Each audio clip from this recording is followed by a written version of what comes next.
It's an emergency that we step up and deal with this axis of evil, China, Russia, Iran, because it's an immediate threat to the United States. And he's right. Senate Minority Leader Mitch McConnell making those statements Sunday on Fox News Sunday as the war between Israel and Hamas continues. So what do we know about the goals of these countries in the brand new so-called axis of evil that you see right there?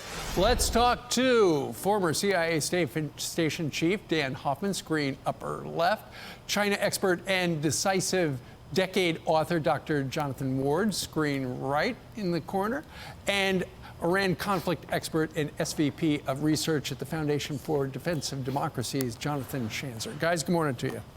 Good morning. Dan, let's start with you. You say ultimately Russia needs China. So that's what links them.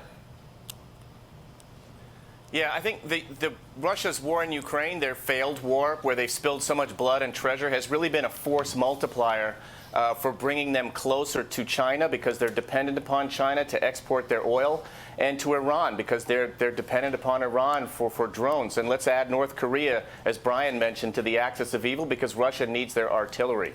So we're seeing Russia in a very subservient position, a weakened position. Vladimir Putin is weaker now than he's ever been, and his regime security more perilous than it's ever been, and that's why he has to rely on the rest of the members of that axis of evil. Indeed. And Dr. Ward, you know, during the Reagan years, he would refer to the evil empire, referring to Russia, which we've been discussing, but now it's branching out. Now we got China to worry about.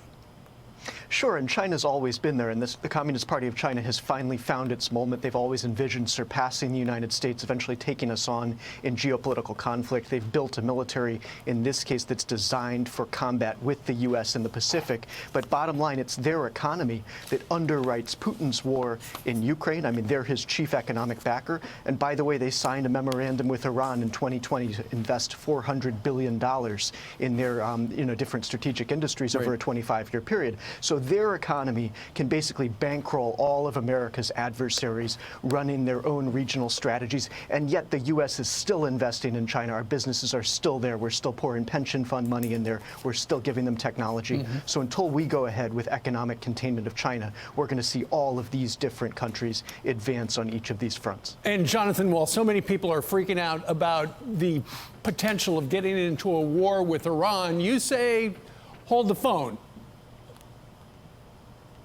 Yeah, I mean, look, I think Iran is the weak link here. They could get a lot stronger, of course, if they're able to make a dash to a bomb, which is why I think there needs to be a top-down review right now in the Biden administration on how to deal with the Iranian threat. We need to stop providing sanctions relief. We need to stop engaging with them as possible partners. They need to pay a price for what they've done in the sponsorship of Hamas and Hezbollah. But they are the weaker party here, and they can be pulled away from the broader axis if we play our cards right. Right, exactly. You know, and a lot of people were talking over the weekend about China and the threat. Five Eyes is a coalition of intel leaders from the United States, Canada, UK, Australia, and New Zealand. They gathered, and here they are from 60 Minutes talking a little bit about China and the spy threat. China represents the defining threat of this generation. The behaviour we're talking about here goes well beyond traditional espionage. Academic research in our universities, it's about promising startup companies. Acquisition of land, stealing innovation or intellectual property, that's not just a Wall Street problem, that's a Main Street problem.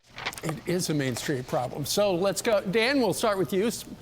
You have retired from the spy business, but they're absolutely right. They are, and it's a resource problem for the United States. Look at all the competing challenges that we face here in the United States. The FBI has to deal with terrorist threats, with counterintelligence threats from Russia, among other nations. And China is flooding the zone with just full-throttled espionage attacks on us in cyberspace and seeking to gather human sources with access to protected information. Let's not forget, they're buying up our land. They're seeking to entice U.S. academicians to study in China and share their secrets, and they're ripping off our intellectual property. I agree with Director Wray. This is the most significant challenge that we face from our national security. Dr. Ward, I'll give you 30 seconds. Right, and the director said that there are roughly 2,000 cases related to the People's Republic of China at the FBI alone, so it dwarfs everything else going on. But it goes across our entire commercial sector, all of our strategic industries, all of our key technologies, and I think we have to hit them on the commercialization of stolen technology. I mean, if we know that they've stolen technology from the U.S. or the allies, they should not be able to sell that, and we should go after the companies that have done it and just take them out. The problem is to actually make stuff in China, you got to give them the plans. Next thing you know, Jonathan, they've got your secrets. That's right. That's right, and they do, and that's been their game plan. What I would just say here is two things. One, we have to learn how to walk and chew gum. We need to defend our allies around the world as they come under attack, while also tackling the China threat. But also remember, there is a weak link here that we see in China. Their economy is not as strong as they think it is. It is their soft underbelly, and I think there is an opportunity here for an economic warfare campaign by the United States and our allies to be able to counter what China is trying to mount. All right, Jonathan, Dan, thanks guys for joining us. I'm Steve Ducey. I'm Brian Kilmeade. And I'm Ainsley Earhart. And click here to subscribe to the Fox News YouTube page to catch our hottest interviews and most compelling analysis.